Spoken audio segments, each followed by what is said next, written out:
So, I have shown that our work is a noble profession. It is a mission. I'd like to invite you now to reflect on some quotations about our profession, about our work, about our mission as teachers that will help us probably own the idea that we are here engaged in the business of enhancing lives, fulfilling a mission, saying yes to the vocation that we have received to be agents of character formation. Here's the first quotation. Teachers affect eternity. No one can tell where their influence stops. We are very powerful influence on our students, and it's true. I've seen it year after year in my 30 years in the profession. Students tend to copy their teachers. They copy sometimes even our wrong grammar, even our quirks, even our mannerisms. That's the kind of influence we have on our students. We affect eternity and no one can tell where our influence stops. Here's the second thing. Children are like wet cement. Whatever falls on them makes an impression. This is the reason why every time I'm talking with teachers, there are three things I never fail to mention.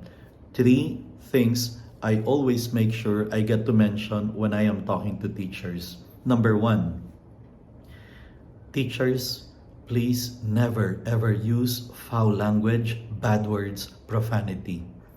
Because when we do, our reputation plummets and we cease being a good influence on our students. Even if sometimes we may think it's appropriate, the student deserves that bad word, that profanity, never give in to it. Because when we do, we are effectively teaching them that it's okay to hurt others with our words. It's okay to resort to profanities and bad words, foul language. Here's number two that I say to teachers. Teachers, you have no right to complain to the students if they come inside the classroom late, if they submit their projects late, if they do not give you their projects or requirements on time. If you yourself come to class late, return papers late, give your grades late, submit your lesson plans late. In other words, the principle I always remind teachers about is we cannot demand from our students something they first see in us, in our good example. We have to show them first by our example, then they will follow. And here's the third that I never fail to mention whenever I'm talking to teachers. Teachers, do not ever criticize your administration, your administrator, your school. Do not ever badmouth the school where you are teaching, because our job in that school is to get our students to identify themselves with the school, with the spirit of the school, with the school's mission vision.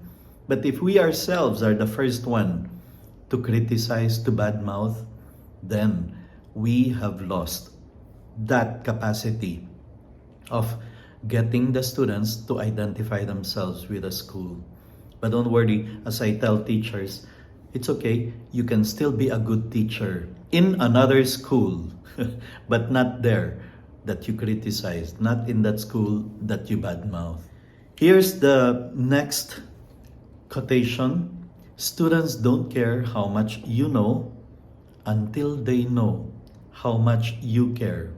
I'm sure you've heard of this quotation in the past. Students don't care that you are valedictorian, that you are summa cum laude, that you are number one in your batch.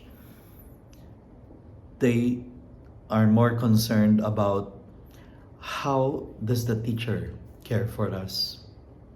In fact, I've seen this happen too many times in the past. There are some teachers who come into the profession. They were valedictorians and summa cum laude graduates, and then they come inside the classroom and they don't know how to teach. They just know how to flaunt what they know. And the students sometimes cannot cope because the teacher does not connect.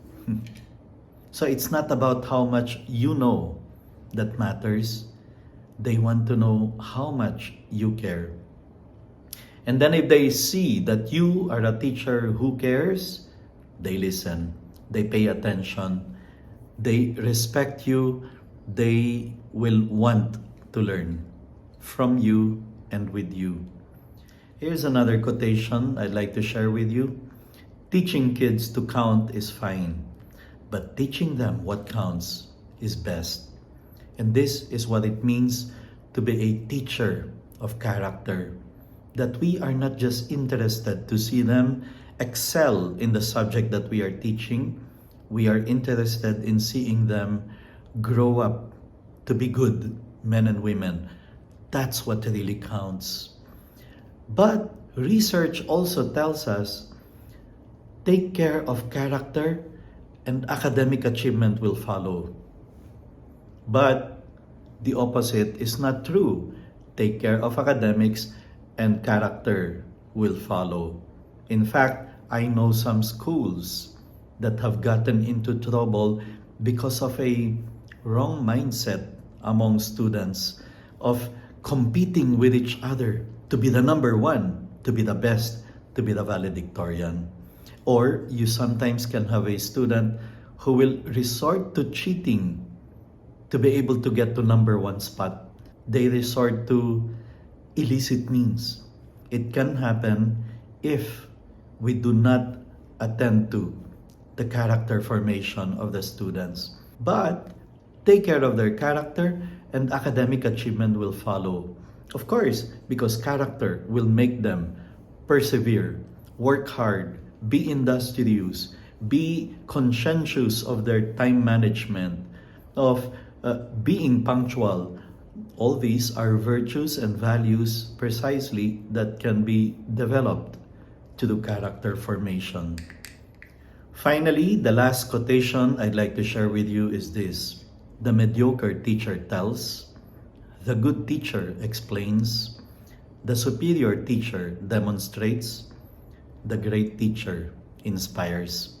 My dear fellow teachers, this course is nothing else but an invitation to all of you. I include myself. Let us be the great teacher we can possibly be, inspiring, motivating, raising up young people to be good men and women who are going to change the world, change society for the better, because we have prepared them to do such.